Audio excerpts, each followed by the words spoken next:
L'honneur d'accueillir notre invité ce matin à 9h18 sur TF1. C'est Ariel Dombal qui nous accompagne. Bonjour cher Ariel, comment allez-vous? Bonjour. Eh bien, ça va. Installez-vous, je vous en Bonjour prie. Ariel. Bonjour. Bienvenue. Formidable. Comment allez-vous? Eh bien, plutôt bien. Vous voyez, j'ai mis une couleur flamboyante. Mais oui, mais Voilà. vous êtes divine comme d'habitude. Alors, en forme olympique, évidemment, parce que vous êtes avec nous pour nous parler de cet album Oui. et de cette chanson qui s'appelle Olympics, inspirée par la 7e de Beethoven. On écoute tout de suite un extrait de cette chanson que vous chanterez sur le parvis de l'Hôtel de Ville le 14 juillet Exactement. pour l'arrivée de la flamme dans la capitale. Regardez ce que ça donne. Ariel Dombal. Que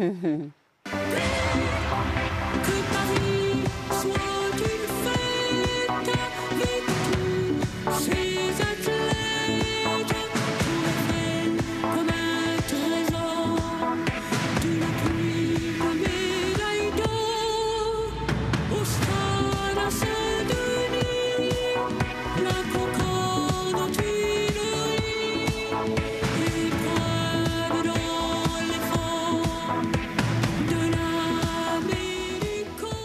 Alors, vous étiez en train de chanter d'ailleurs pendant l'extrait. Au concert. Comment est née cette chanson? Racontez-nous.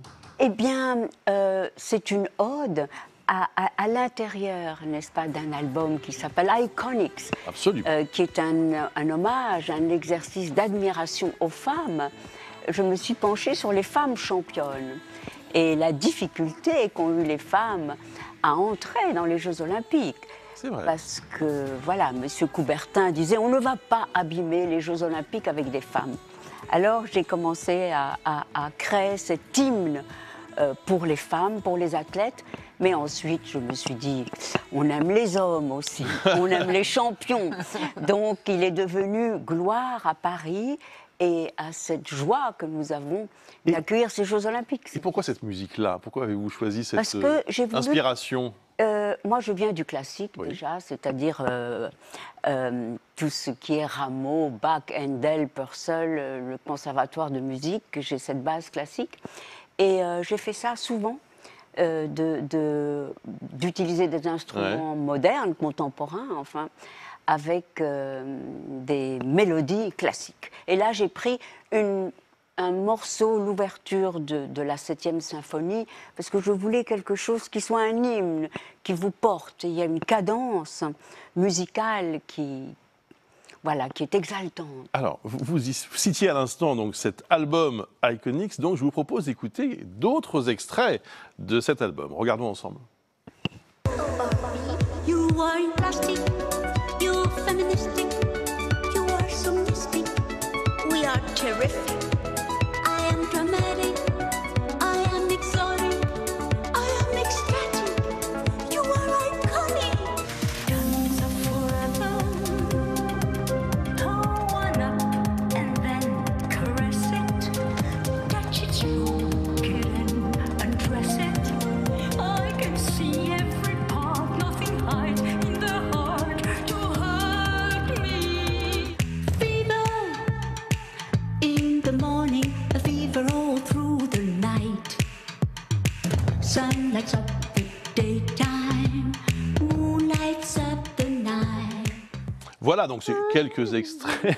Barbiconics, Diamonds Are Forever, qui a été évidemment la BO absolument d'un James Bond. Et puis Fever, à l'instant. Alors, finalement, vous mettez tout le monde d'accord, Ariel Dombal, dans cette énorme polémique, là, vous savez, sur qui doit chanter au JO. Bah, en fait, avant même de la cérémonie d'ouverture, bah, c'est vous, donc le 14 juillet. Mais c'est vrai qu'il y a tout un questionnement, Céline Dion, Aya Nakamura. Vous avez une opinion là-dessus d'ailleurs vous Évidemment, parce que... Qu'est-ce que vous diriez, vous? Ce sont des chanteuses qu'on aime et que le public aime.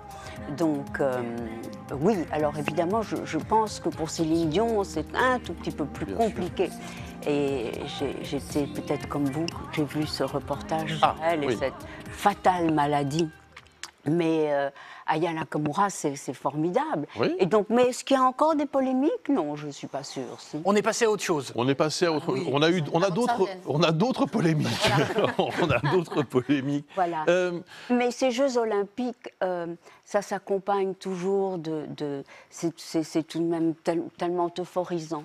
Moi, vraiment, les êtres qui se dépassent, non pas seulement en politique, mais justement le corps et l'âme, Ouais. le physique, et être l'homme qui court le plus vite du monde, la nageuse la plus performante, c'est tellement étonnant. Donc vous allez c'est suivre ça, grandiose. alors vous allez regarder ça. Oui, et puis j'aime ça. Et puis il y a les nouvelles disciplines aussi. Oui. Et Vous le trouvez skate. qu'on ne se réjouit pas assez en France des On Jeux ne se qui arrivent, là réjouit pas. Il y a une espèce de terrible bashing. On va voir la planète entière à Paris, qui est là pour soutenir des champions étonnants, qui sont des spécimens humains tout à fait extraordinaires. On devrait se réjouir. C'est merveilleux d'être là, présent, pour voir ces performances. Moi, je trouve qu'on est trop sévère, on est trop gâté, on est un pays trop gâté. Ariel Dombal, est-ce qu'un artiste, une artiste doit s'engager, notamment dans une actualité politique aussi forte? Il y a quelques minutes, avec Ariema Charny, on a évoqué un collectif de rappeurs qui a décidé de sortir un morceau pour appeler à faire barrage contre le Rassemblement national au second tour des législatives.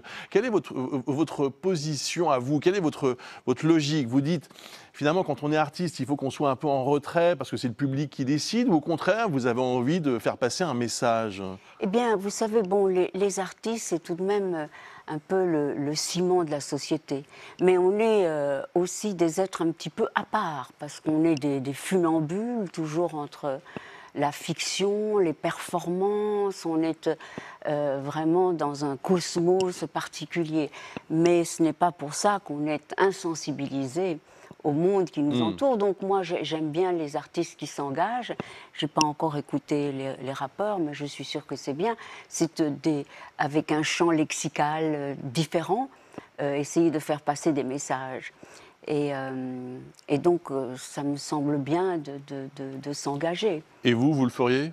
Moi, je suis mariée à quelqu'un qui a fait quasiment de sa vie un combat contre l'extrémisme. Donc, je suis évidemment toujours à ses côtés. Bernard-Henri Lévy, bien sûr. Oui, bien sûr. Et complètement en accord avec ses moindres mots. Vous avez parlé de Cosmos il y a quelques instants. Oui. Je me permets cette transition, mais c'est vrai que vous avez une image d'extravagance, Ariel Dombal, et vous assumez, au fond, une forme de folie, et en témoigne. Oui, mais de folie, oui. Oui, mais c'est merveilleux d'être fou, non? Oui, mais moi, folle. oui, peut-être. Mais moi, en effet, moi, je me sens plutôt à la croisée de trois cultures. C'est-à-dire? Je suis née aux États-Unis, Norwich, Connecticut, et puis j'ai grandi au Mexique, et puis j'étais au lycée franco-mexicain.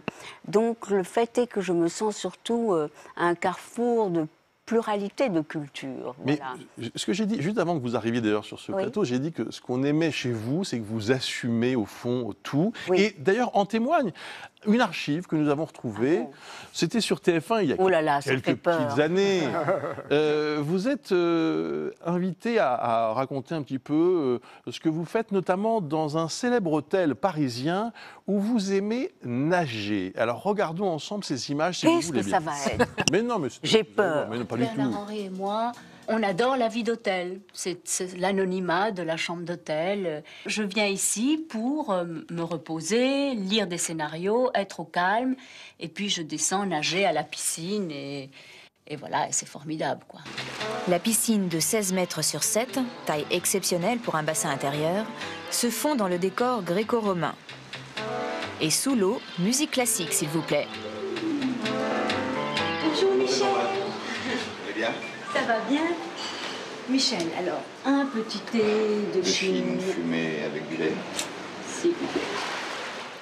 Un thé de Chine fumé avec un nuage de lait. Il n'y a pas besoin de Tellement bon, grand-chose tellement pour bon. profiter de la vie. Exactement. Je vois que vous avez pris un petit passage en toute simplicité. Voilà. Voilà. Mais non, mais c'est ce que je disais, vous assumez tout, c'est ça qui est formidable. Dans Mais- une société où plus personne n'assume rien, Oui, finalement. mais j'assume complètement. On est à l'hôtel Ritz et ma marraine, Laura Bacon, a vécu, comme Coco Chanel d'ailleurs, 30 ans au Ritz. Ah oui. Oui, alors on l'appelait The Rat of the Ritz, pas très loin. Mais bon, je l'aimais infiniment. C'est une Américaine qui est venue pendant la guerre et qui était une infirmière. Et donc je connais le Ritz depuis mon enfance. Donc j'arrivais en effet de Mexico City où j'étais pieds nus en train de courir dans la pampa. Et j'arrivais à l'hôtel Ritz et je mettais des petits souliers vernis. Sage. Et voilà, ça me changeait en effet. Oui. Quels sont vos projets, Ariel Dombal? Qu'est-ce que vous préparez en ce moment? Ah ben là, je chante. Absolument. Voilà. Et puis il y aura des concerts à la rentrée Absolument. Avec cet album avec cet Iconics. album, oui. et le cinéma, Le la cinéma scène. toujours. Vous savez, c'est ça qui est terriblement difficile, c'est de conjuguer tous ces arts. Mais pour moi, c'est ma vie. J'ai toujours fait ça. Et j'ai essayé de me donner les moyens de pouvoir le faire. J'ai fait les choses sérieusement et avec beaucoup de travail. Absolument. Et donc, absolument. finalement, je suis trop demandée. J'aimerais dire oui à tout, mais c'est mon problème. Mais je ne peux pas. En tout cas, vous avez dit oui. Ah, bonjour. Bonjour à la matinale de TF1. Oui. On était très heureux de vous J'ai eu accueillir. raison. La chanson sur les JO, c'est Olympics, mais vous l'avez compris, l'album qui permet donc de retrouver des classiques, comme on les a entendus il y a quelques instants, s'appelle Iconics. On était très heureux de vous accueillir, Donc, chère Ariel. au 14 juillet, rendez-vous le 14 à l'hôtel de ville, Absolument. la flamme va dormir à l'hôtel de ville le 14 juillet, auprès de Madame Hidalgo. C'est formidable, elle va dormir là. C'est son arrivée à Paris, c'est énorme. Absolument. Ce sera un des moments forts avant le début de ces JO. Et